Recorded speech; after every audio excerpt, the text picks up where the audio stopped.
Here I go again, running late. Well, anyway, we're going to watch the weigh-in. This is live real time for Shakur Stevenson versus Toka Kahn Clary. A lot of people, let me mute this. A lot of people, put my headphones on. Oh, man. So, yeah, we're here live real time. Tomorrow night on Top Rank on regular ESPN is going to be Shakur Stevenson, former 126-pound WBO champion, taking on Toka Kahn Clary. From my understanding, this fight was short notice.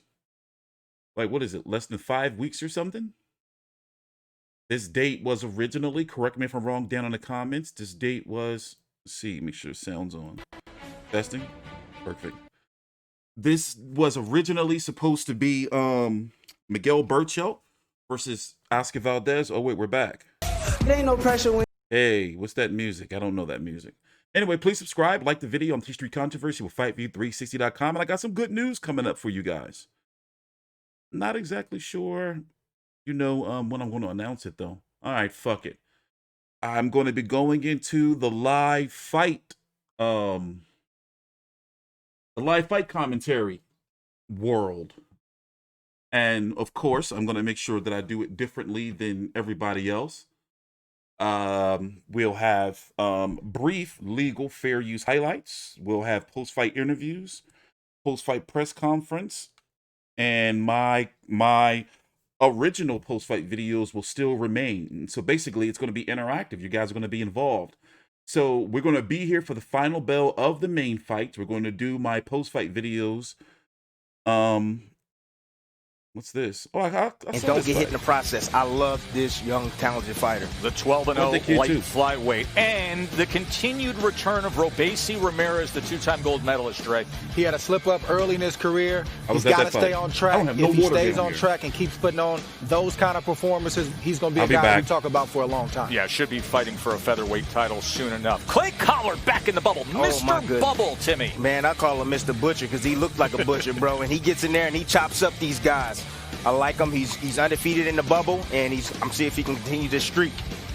I'm not sure there's anybody I would feel better on betting on the future than Elvis Rodriguez, the unbeaten welterweight prospect under the tutelage of Freddie Roach. He's 10-0 with 10 knockouts, but the knockouts are not what excite me about Elvis Rodriguez. It's the boxing ability. It's the footwork. It's everything he does to set the knockouts up. That's on ESPN Plus at 7 p.m. But we are ready for the weigh-in for our co-feature. Again, here's Mark Chinook. Ladies and gentlemen, this bout is scheduled for 10 rounds in the lightweight division. I'll be back. We'll talk about everything after. International title.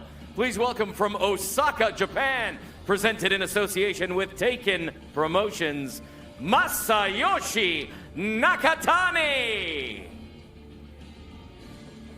To me, this is the most interesting fight on the card.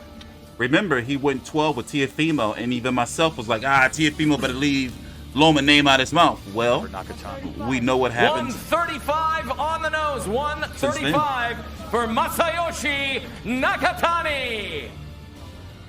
Next on the scale, from San Juan, Puerto Rico, Felix El Diamante Verdejo. It seems as though they're trying to build towards him versus Teofimo.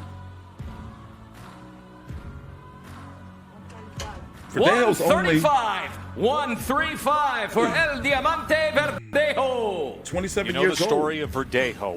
Once considered the 5-star prospect in the sport, the can't miss. And then he had the motorcycle accident in 2016. And then he had the career downturn with the TKO loss to Lazada in March of 2018. But now, maturity, focus, determination, and he has been looking great. Yeah, he's been looking great, Joe, and he's facing a real guy. Nakatani gave Teofimo Lopez all he wanted. Teofimo didn't look great in that fight. And for Verdejo, he went through everything that you mentioned, and in boxing, they'll forget about you quick. If he performs well tomorrow night, he'll be back in the spotlight and back in the conversation in the lightweight division. What I like about Verdejo is he made the proper changes. He had a downfall. He changed trainers, came to the United States, found a great trainer, and, it shows in his performances. Yep. I think he's at his very best right now. And, Nakatani, he's a good fighter. He's a tough fighter. He's awkward. He is awkward. But technically, in my opinion, he's flawed in a lot of areas. And I think Verdejo tomorrow night will see that and will expose that. He's 18-1, the Japanese fighter. He's the first one to go the 12-round distance with Teofimo Lopez, but this is his first fight now in 17 months. Yeah. I'm thinking he's going to do a post-weigh-in interview. I want to talk. That chin hasn't been hit with the Maydown's gloves in some time now. And different styles. Styles make fights. Damn, we're going to have to...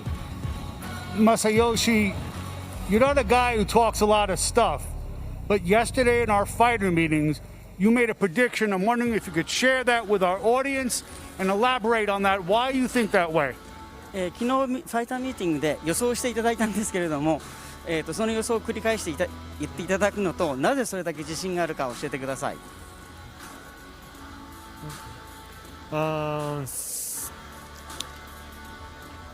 それが自分の仕事だと思っているからです。5ラウンド KO します。Why? Oh, Because shit. it's my job, and 5 rounds, I'll knock him out. You go ahead. Talk 5 that sass. There you go, Bernardo. All right, Talk we're here that with sass. Felix Verdejo. Now, Masayoshi Nakatani just said he's going to knock you out in 5 rounds. But more importantly for you, what kind of message do you need to send? Because Teofimo Lopez went the distance with him. Dice Masayoshi que te van a quedar en 5 rounds, pero más importante, ¿qué tipo de actuación, qué mensaje tienes que enviar con tu actuación y tomando en cuenta que él llevó a la distancia a Teofimo López? No, que lo demuestre en el ring, eso no hay que hablarlo, yo voy a hacer el trabajo y no voy a permitir que él le quite el plato de comida a mi hija de la mesa y pues yo voy a dar lo mejor de mí y yo sé que es una pelea importante para mí. It's easier said than done. The most important thing is I prepared for this fight. I know what's at stake. He's not going to take the food off of my daughter's table, and that's the most important thing to me. ¿Cómo hiciste para evitar el brote de COVID-19 que azotó a tu gimnasio? There was a COVID outbreak at your gym. How did you deal with that situation so it didn't affect you? Pues mira, yo me mantuve al margen siempre de las personas, siempre con los protocolos que tenemos de echar mucho alcohol cada vez que tocamos a alguien. No que me hablen cerca por las partículas que se quedan en el aire. Y pues obviamente siempre tuve distancia y siempre me mantuve al margen. Y gracias a Dios pues nunca arrojamos positivo en ningún momento. Y pues estamos saludables hasta ahora, gracias a Dios. The most important thing I did was follow social distancing protocols. I would not allow people to get close to me, and because I didn't want the particles coming into my area. And more importantly, I just kept my hands sanitized. I was really respectful of other people's space and of my space because I knew what was at stake.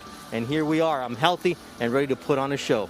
Joe. And if Verdejo does put on a show, Bernardo, he is going to be in prime position at 135 pounds for a big chance. All right, we got the main event coming up next. Shakur Stevenson told us yesterday, deep down inside, I still feel like it's me against the world. Heck, he's got the world on a string at 23 years old.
You know, I was muted that whole gosh doggone time.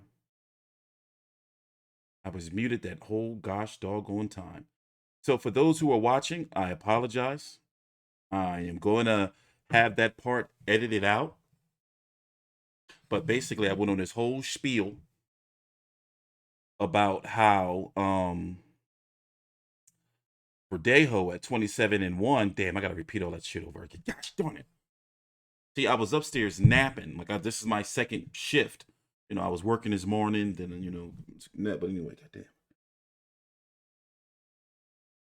Well, I was saying that Nakatani's had a long layoff. 18-1 with 12 KOs, 31 years old. He hasn't fought since he was defeated by Teofimo Lopez last July of 2019. That is what? Lord, I am tired. What's that? Like a 19-month layoff or some shit? 18-month layoff? So that has to be mentioned, where Teofimo had fought Richard Comey and Loma since then. Verdejo, since having that accident, has lost to Antonio Lozado Torres. He fought and beat, you know, comeback confidence builder fight. Yarley Armeda Cruz, Brian Vasquez. I covered that fight, and I was saying all this when I was muted. Brian Vasquez, when his wife, Hannah Gabriels, was, you know, letting him have it in the corner. Manuel Ray Rojas, Will Madera, Masayoshi Nakatani. So I wonder if we should do a jump cut and wait for them to get, you know, back for the weigh-in. As I said, this is here live real time. Tomorrow is going to be very, very busy. I am going to cover these 3 fights. And let's go look at the Berlanga weigh-in real quick before. I'm going to cover these 3 fights. Let's see him get on the scale really quick before we go back live. Berlanga! I want to cover the Rabisi Ramirez and Clay Collar, but man, I'm going to be busy as shit, especially with the Pulev card. 169 for the chosen one, Berlanga. Decided if I'm buying Sierra's UFC never yet. been stopped. What are we in store for here Saturday night? Sierra is no joke. Ulises is going to go past the first round. He's a guy who hasn't had a lot of opportunities in the sport, but I want to see how Berlanga responds to a fighter with this kind of Berlanga do need rounds, though. Past the first round. Really, Tim? 15-1-2. No. Timmy says the streak continues, says Berlanga will go 16-0 with 16 first-round knockouts. We've got Nakatani and Verdejo ready to weigh in after this quick break. More coming your way. All right, go back live. Ready, Shakur Stevenson is harder to hit than anyone in the game. We know he sees everything coming. So I was watching the fighter meetings. He wants to fight the winner of Jamel Herring versus Carl Frampton. That's going to be announced whenever, you know, of course, COVID restrictions and shit like that. For the WBO 130-pound title. Then who did he say? The WBC Oscar Valdez Burchelt winner. And he said somebody after that, and then he said Tank Davis. Yo, 130, 135 is deep. Between 142. In our main event, The 10 fucked up part rounds about it in is the they might junior not ever fight each lightweight other. There's a lot of division. motherfuckers that Please might not fight each welcome, other. presented in association with DeBella Trust the way Entertainment, from Providence, Rhode Island, T-Nice, Toka Kahn Clary. How do y'all feel about Toka Kahn? I've only seen him fight like twice, and I wasn't really like, bro, put him on now. And now introducing, presented in association with Follow the Antonio rules. Leonard Promotions, from Newark, New Jersey, Shakur Stevenson.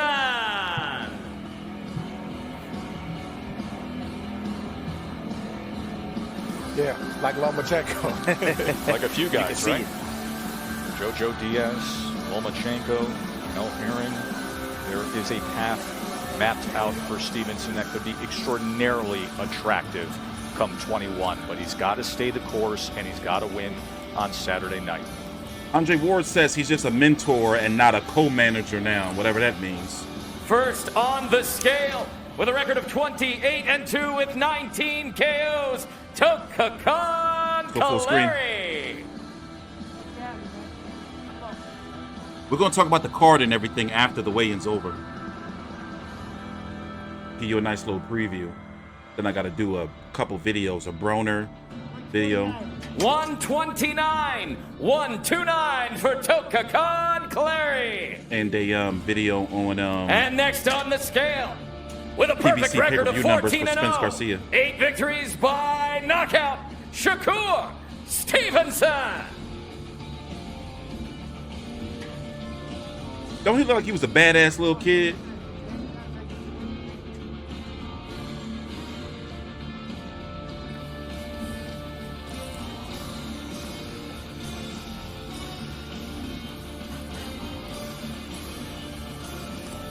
It's a young millionaire right there. 130.5. Oh, come on, bro. 130.5 for Stevenson. Remember, a 10-round fight, not a title fight yet. Title fight's going to be coming up for Shakur Stevenson at 130 pounds. But Was it a 130.5? Test, but he still got to make the weight, man.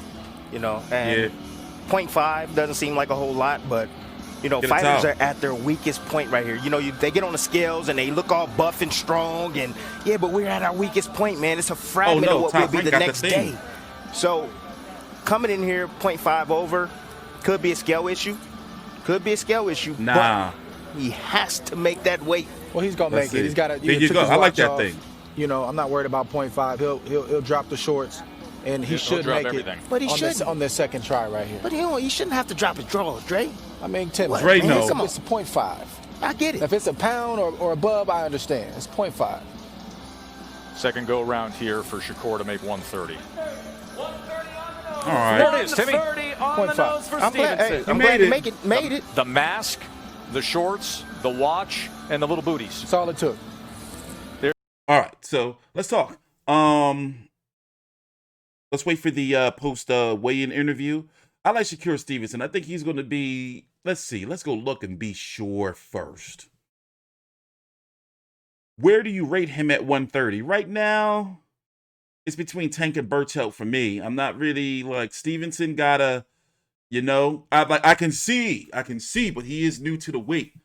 Like, who is the best right now? Like, if you were to pick one fighter to say, you know what, I'm going to put all my money on him to beat everybody at 130. It's going to be between them three, Berchelt, Davis, and Shakur. And Shakur, but I think Shakur is the most skilled of all three of those. And I'm looking at defensively too. It is a very deep division, though. Jamel Herring versus Carl Frampton is a toss-up fight for me.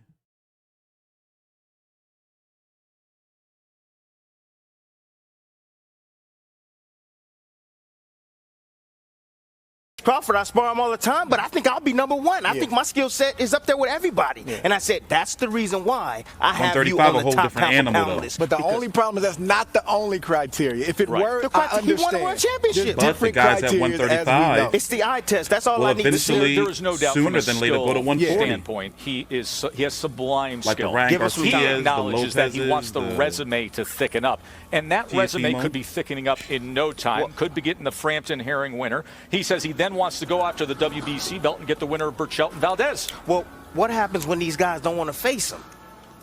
That's a huge problem. What happens? These guys don't want to face this young gun. He's doing his part, though. He's putting on great performances, and he's calling their names. You know, based on the guys who are at 130 I like pounds, when they say the names, I doubt that happens. I think these guys at 130 pounds will gladly take all these mega fights. Well, you know, when there's big money on the line, I think so, too. And there's belts on the line, I think so, too. But like I said, you know, Valdez needed a dancing partner. Did he want to dance with Shakur Stevenson? Absolutely not. He didn't want to dance with him. He wanted Berchelt. I made that. Well, he doesn't want to lose his title opportunity. You go in against Shakur, possibly you lose, then you don't have the title shot against Berchelt. Is there anything that could surprise us with Toka Kahn Clary? Clary has skill. He has ability. He deserves to be at this level, but he's got to be better than he's ever been. I see him give ground sometimes when he's pressed in fight. Oh, I guess he's going over to Bernardo. So, yeah, so it's going to be tomorrow. Actually, I'm going to put all the information down below in the description box, or the broadcast information. Oh, wait, is he talking? A guy that's going to mess with Shakur Stevenson. Is he walking to Bernardo?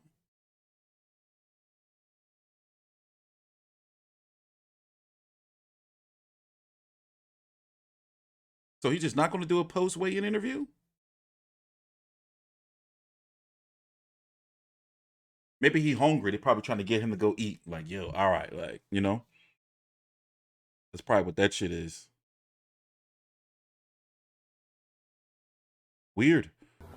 Well, anyway, I'm going to put all the broadcast information down below in the description box. And we will be here tomorrow night with some brief highlights, you know, because Top Rank got a little triggered at me and hit me up. But they was right, though. I see what they was. But anyway, the point is, I'm going to be here covering this card, even if I'm going to try to make sure I do everything real time, you know, because I don't want to cover this card on no Sunday. I want to take Sunday off. Also, our lockdown is starting at midnight.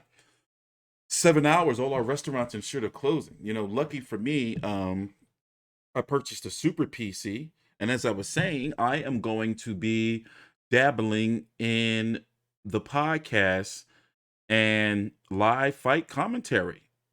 And with the gear and everything I have, I think that we can really be successful. You know, and really like, oh, here we are.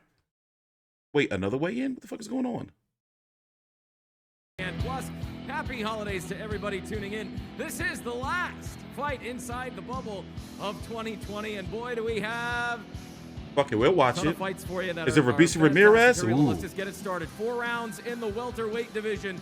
Please welcome from Albany, New York, Cassius Mazi Goldston, and his opponent from Pittsburgh, Pennsylvania. I kind of don't want to cut the stream off. The gentleman, the video, in case they're doing. The scale, Cassius Mazi Goldston.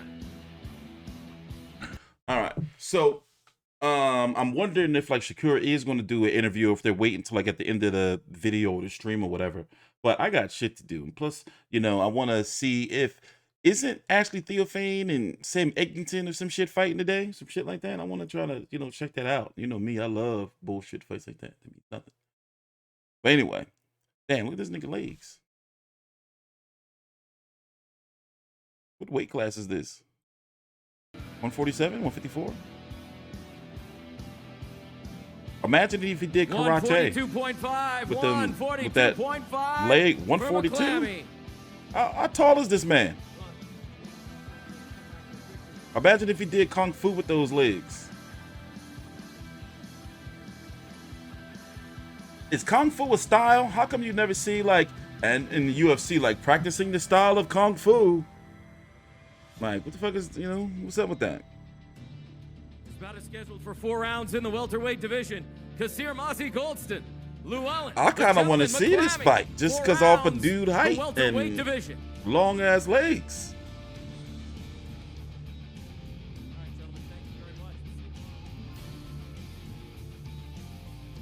I wonder if they're going to do Ulises Ramirez next. Our next bout is scheduled for 4 rounds in the featherweight division. Please welcome from Dallas, Texas, Michael Land. And his opponent from Albany, Georgia, Haven, the Hitman Brady Jr. First on the scale, Michael Land. Maybe Ulises Ramirez is coming up. Hopefully they show it. 126. 126 for Michael Land. Next on the scale, Haven, the Hitman, Brady Jr. I'm going to dinner tonight at like 8 o'clock. And then I'm going to take a little nap, get up like 3 o'clock in the morning. We got to do a video for Tim Tszyu, Bowen Morgan Fight Week. I'm hoping that ESPN Plus pick it up. I'm going to be real pissed if they don't. 127. 127 for Haven, the Hitman, Brady Jr. Hopefully they pick it up.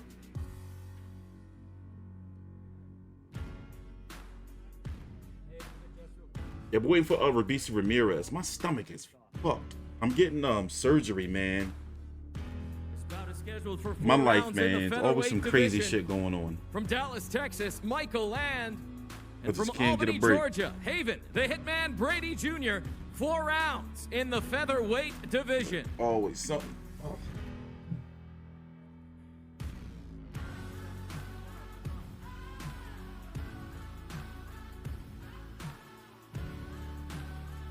Our next bout is scheduled for 6 rounds in the welterweight division. Nah, damn. Please welcome from Santo Domingo, Dominican Republic, Elvis, the Dominican Kid, Rodriguez.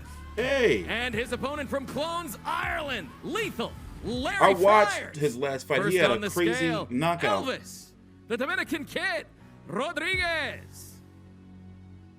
I like the Top Rank feel. You know, PBC on Fox, like, unless it's a pay-per-view, it's just ew. Like, you know, that faux crowd, all that shit's like, ew, that's ugly, man.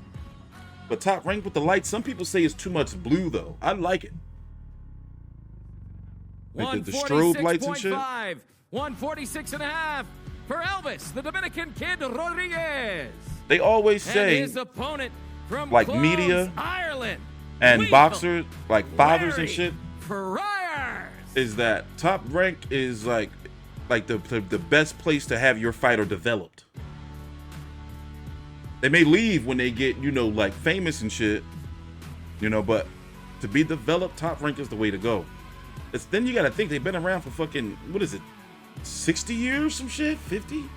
How long has Top Rank been around? Interesting. Let me check that out. That's a good, I'm supposed to know that. I'm a boxing reporter, right?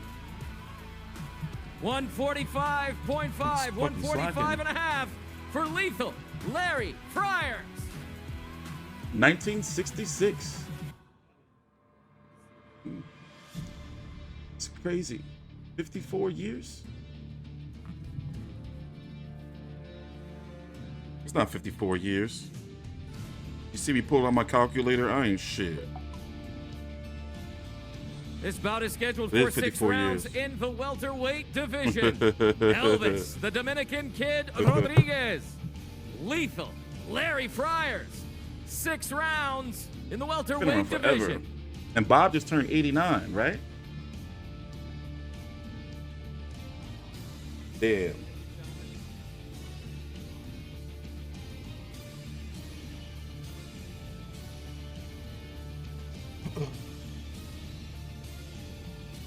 Our next bout is scheduled for 8 rounds in the featherweight division. Hey, there you go. Please welcome from Cienfuegos, Cuba, there you go. Robesi, El Go full screen. Ramirez. And his I like this guy. From Barranquilla, Colombia, Brandon El Metrayo Valdez. I was at a Rabisi first fight when he lost ringside. Robesi, El Tren, Ramirez. There we go. That's the. Oh, he gave him the guns. Oh, you're finished for Beast for me. I'm turncoat. That's it. I'm on that other guy's team. What's his name? I'm on Brandon. Our next bout is scheduled for 8 rounds this man in the team. light flyweight division. Yeah. Please welcome from Colombia too. In association with All Star Boxing from Mexico City, Mexico, Sao Baby Juarez. Sicario. And his opponent. Presented in association with Taken Promotions from San Antonio, Texas. I didn't like that. He gave him the guns, but yo, I'm on this guy's side now. Fuck that. I'm a turncoat. I'm with this guy. He lost his last fight, unanimous decision. Was this a Top Rank card? No, this was early this year, August. USA Telemundo. He was in the main event. Ooh. I can't wait. I'm hyped now. All right, I'm TstreeT Controversy with FightView360.com. Please subscribe. See you guys tomorrow night.